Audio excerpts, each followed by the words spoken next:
സുഹൃത്തുക്കളെ, ഇന്ന് രാവിലെ ഞാനും രാജേട്ടനും കൊണ്ടോട്ടി പുളിക്കൽ ഒരു സൈറ്റിൽ പോയപ്പോൾ കണ്ട കാഴ്ചയാണിത്. പ്രായമായ ഒരാൾ അദ്ദേഹത്തിൻ്റെ പ്രായത്തെ പോലും മാനിക്കാതിരുന്ന് കൃഷി ചെയ്യാണ്. അപ്പോൾ അദ്ദേഹം ഇവിടെ ഒരുപാട് കൃഷി ചെയ്യുന്നുണ്ട്. ഇതൊക്കെ അദ്ദേഹത്തിൻ്റെ കൃഷിയാണ്.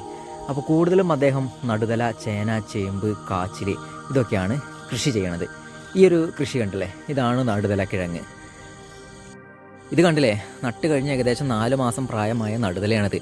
ഇതിങ്ങനെ വള്ളിയായി വന്നു. അതിനൊക്കെ ഇതേപോലെ കോട്ടൽ കൊടുത്ത് അതിൻ്റെ മുരടൊക്കെ കണ്ടില്ല നല്ല നീറ്റ് ആൻഡ് ക്ലീൻ ആക്കിയിട്ടുണ്ട്. അപ്പോൾ ബാക്കിയുള്ള സ്ഥലത്ത് ചപ്പ് വന്നിട്ട് അതൊക്കെ കുനിഞ്ഞിരുന്ന് പറക്കുകയാണ് ഇപ്പോൾ ചെയ്യണ ജോലി. അപ്പോൾ ഇദ്ദേഹം ഒരുപാട് സങ്കടം പറഞ്ഞു. കഴിഞ്ഞ പ്രാവശ്യം ഒരുപാട് ചേന, ചേമ്പ്, വാഴയൊക്കെ നട്ടിട്ട് പന്നിശല്യം കാരണം എല്ലാം നശിച്ചു പോയി എന്ന്. അപ്പോൾ അത് കേട്ടപ്പോൾ എനിക്കും സങ്കടമായി. കണ്ടില്ലേ, ആ ഒരു പ്രായത്തെ പോലും മാനിക്കാതെയാണ് ആ കുനിഞ്ഞ് നിന്ന് ആ പുല്ല് പറിക്കണത്. പ്രായത്തിൻ്റെ തളർച്ചകളെ മാറ്റിവെച്ച് മണ്ണിലിറങ്ങി കൃഷി ചെയ്യുന്ന ആ ഒരു വലിയ മനുഷ്യനുണ്ടല്ലോ, തീർച്ചയായും അദ്ദേഹം നമുക്കെല്ലാവർക്കും ഒരു പ്രചോദനമാണ്. സത്യം പറഞ്ഞാൽ വിശ്രമിക്കേണ്ട ഈ ഒരു പ്രായത്തിലും മണ്ണറിഞ്ഞ് മനസ്സറിഞ്ഞ് അദ്ദേഹം ചെയ്യുന്ന ഈ ഒരു അധ്വാനം ഇന്നത്തെ തലമുറയ്ക്ക് ശരിക്കും വലിയൊരു മാതൃകയാണിതെല്ലാം. ഈ പ്രായത്തിലും കൃഷി ചെയ്യാൻ മടിയില്ലാത്ത അദ്ദേഹത്തിൻ്റെ ആ കൈകളുണ്ടല്ലോ, അതാണ് ശരിക്കും ഈ ഒരു നാടിൻ്റെ യഥാർത്ഥ സമ്പത്ത് എന്ന് തന്നെ നമുക്ക് പറയാം. ഇവിടെ കൃഷി ചെയ്തത് അദ്ദേഹമാണെങ്കിലും ഇതിലൂടെ നടക്കുമ്പോൾ എനിക്ക് കിട്ടുന്ന ആ ഒരു ഫീൽ ഉണ്ടല്ലോ, അത് പറഞ്ഞറിയിക്കാൻ പറ്റാത്തതാണ്. അതുപോലെ തന്നെ ഇത് കൃഷി ചെയ്ത് ഇത്രയും വളർത്തി വലുതാക്കിയ അയാൾക്കുണ്ടാവുന്ന ഓരോ ഫീലും ആ ഒരു അനുഭൂതിയും എത്രത്തോളം ആണെന്ന് അതും നമുക്ക് പറഞ്ഞറിയിക്കാൻ പറ്റില്ല.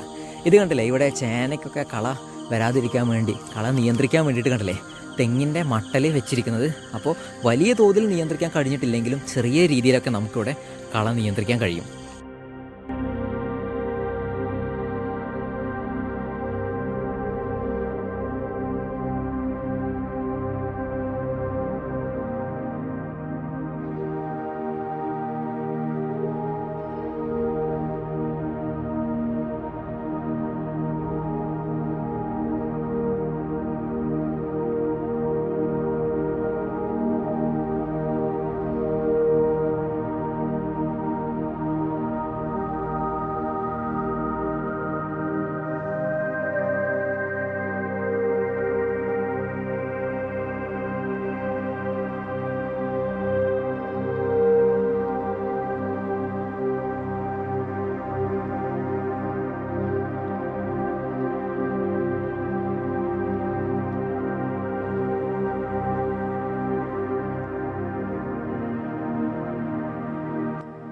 സുഹൃത്തുക്കളെ, മണ്ണിനെയും മനുഷ്യനെയും ഒരുപോലെ സ്നേഹിക്കുന്ന അദ്ദേഹത്തിൻ്റെ ഈ കർഷക മനസ്സിന് മുന്നിൽ നമുക്കേവർക്കും കൈകൂപ്പാം.